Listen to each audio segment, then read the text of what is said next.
Bonjour à tous, je suis content, on a vu la tête du caissier 5 fois sur 7 en une semaine, dont samedi, on n'avait pas des cacahuètes, samedi, le gros tiercé quarté quinté, avec mon coup de cœur Diva du Granit, deuxième à 58 contre 1, cote finale au PMU. Je savais qu'elle était dans sa robe de mariée, comme on dit dans notre jargon, je vous en ai fait profiter. Et Madame Colombo, elle nous a rajouté Ciel d'Azur, j'ai bien fait d'écouter Madame Colombo. Ciel d'Azur est cinquième à 24 contre 1. Bon, on a bien commencé le mois de mars avec 71% de réussite et je garde 54% de réussite depuis le 1er septembre.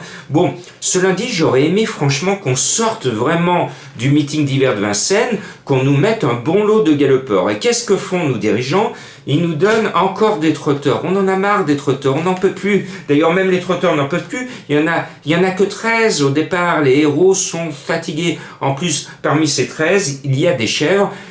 Attention, il y a quand même 3 ou 4 chevaux qui tiennent la route, qui ont la pointure de Vincennes, mais il y en a qui n'ont pas un bel avenir devant eux. Bon, j'ai failli normalement mettre le 7 Hidalgo du Rib en tête de ma sélection, c'est de loin à mon sens le meilleur, mais son entourage lui laisse faire. Bon, on sait que maintenant, même les ferrés, avec le talent des maréchaux ferrants, ils mettent des plaques, ils mettent plein de choses dessus pour équilibrer, et maintenant on voit que les ferrés, surtout à la fin du meeting, les ferrés et les déferrés ont pratiquement la même chance, surtout que beaucoup, comme ils ont été beaucoup déferrés en cette fin de meeting, et bien on leur remet les chaussures avec des petits artifices. Bon, mais le 1, Ginkgo Tellois, lui, est déféré, confié à Eric Raffin. Donc dans la balance, cela a pesé lourd. Donc je mets le 1 et le 7, alors que sur la valeur intrinsèque des deux chevaux, c'est le 7 qui est meilleur que le 1. Mais j'ai pris ce principe de mettre l'As et le 7. Et puis je mets mon coup de cœur. Alors je ne pourrais pas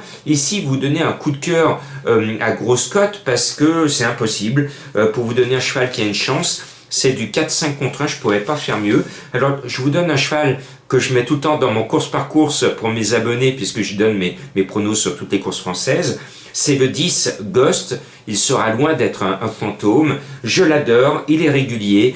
Encore une fois, il va se donner à fond, il va essayer de faire peur à tout le monde sur le poteau pour peut-être l'emporter, mais il le mériterait en tout cas. Et puis le 11, Grandiose Belle, entourage et confiant, et si vous voulez faire une addition As 10, et ben ça donne le 11, on l'a vu ce dimanche, le jeu de l'addition marchait, moi je voyais bien le 2 et le 5, d'ailleurs j'ai joué le jumelé gagnant placé, et j'ai pas eu l'idée de faire l'addition 2 et 5, 7, ça donnait tiercé. C'est des petits principes tout simples et qui vous donnent souvent la bonne arrivée. Bon, As 10 chez 11 Grandiose Belle, entourage et confiant, je vous donne l'information. Et puis Madame Colombo, elle m'a glissé un cheval que j'aime bien, c'est un jeune en plus. C'est le 9 Avaroche, il devrait se retrouver à l'arrivée. Je pense que Madame Colombo a une forte probabilité de faire aussi bien que samedi, mais à plus petite cote. Le 8, alors maintenant on tombe dans les chèvres. Il y a un écart de classe entre les chevaux du haut du tableau de ma sélection et ceux qui arrivent maintenant. Donc sur la pointe des sabots, le 8 Ganymède de Corbery, mais jamais dans les 3 sur ces 10 dernières courses. Généralement, je ne mets pas ce genre de chevaux, mais bon, il dégringole de catégorie et derrière lui, il n'a rien à battre. Donc, il sera là si l'un de mes 5 favoris déçoit, sinon, il va finir théoriquement 6e. Et puis, je salue l'écurie Franck Anne qui sort enfin de cet épisode de virus. Vous savez qu'un virus touche beaucoup de chevaux en ce moment. Alors c'est pas une nouveauté, depuis toujours que je suis les courses, il y a toujours eu des histoires de virus qui déciment souvent certaines écuries. On l'avait vu il y a 2 ans avec l'écurie Bijon qui avait été touchée par un virus et qui avait raté son meeting d'hiver. Bon, là ça a été l'écurie Franck Anne qui a été bien impactée. Alors ces chevaux ressortent maintenant de l'écurie, frais comme des gardons, et j'espère que le 2 Hugues de Banville va rattraper l'argent perdu, parce que les chevaux de son entraîneur n'ont pas pu honorer leurs engagements cet hiver pour la plupart. Bon, eh bien, ils devraient se retrouver normalement là, mais avant de mettre ce Hugues de Banville, j'ai remonté un petit peu Galliano du Désert, que je mets en 7e position, et Hugues en 8e, parce que Galliano du Désert, initialement, c'était sa course visée.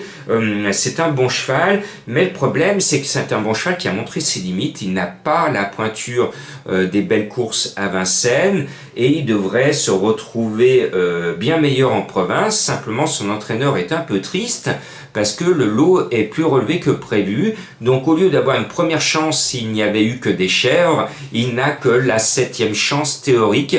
Voilà, alors comme c'est un petit lot qui a un écart de classe entre les chevaux, mon indice de confiance il est de 5/5 pour bien commencer la semaine.